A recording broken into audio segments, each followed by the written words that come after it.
શિક્ષક દિને મધ્યસ્થ પ્રાથમિક શાળા પીપલોદના આસિસ્ટન્ટ શિક્ષકને તાલુકો શ્રેષ્ઠ શિક્ષક પારિતોષિક આપવામાં આવ્યો.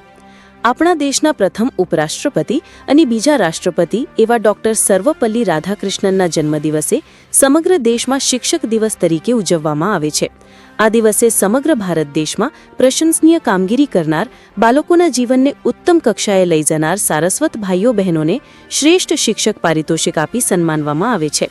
આ દિવસે દાહોદ જિલ્લા આદિવાસી મ્યુઝિયમ ખાતે યોજાયેલ શ્રેષ્ઠ શિક્ષક પારિતોષિક વિતરણ સમારોહમાં દાહોદ જિલ્લાના સાંસદ શ્રી જશવંતસિંહ ભાભોર, દાહોદ જિલ્લા પ્રમુખ શ્રી કરણસિંહ ડામોર, દાહોદ જિલ્લા કલેક્ટર શ્રી યોગેશ નિરગુડે, દાહોદ જિલ્લાના ધારાસભ્યશ્રીઓ, શિક્ષણ સમિતિના ચેરમેન, દાહોદ જિલ્લા પ્રાથમિક શિક્ષણાધિકારી, અધિકારીઓ, પદાધિકારીઓની ઉપસ્થિતિમાં મધ્યસ્થ પ્રાથમિક શાળા પીપલોદના આસિસ્ટન્ટ શિક્ષક શ્રી નઝીર મલિકને તાલુકા શ્રેષ્ઠ શિક્ષક પારિતોષિક આપી સન્માનવામાં આવતા સમગ્ર મધ્યસ્થ શાળા પરિવાર આનંદની લાગણી અનુભવે છે. શાળાના આચાર્ય શ્રી કિશનસિંહ કોળીએ શ્રી નઝીર મલિકને શાળાનું નામ રોશન કરવા બદલ શાળા પરિવાર વતી અભિનંદન પાઠવ્યા હતા. રિપોર્ટર વિપુલ બારિયા.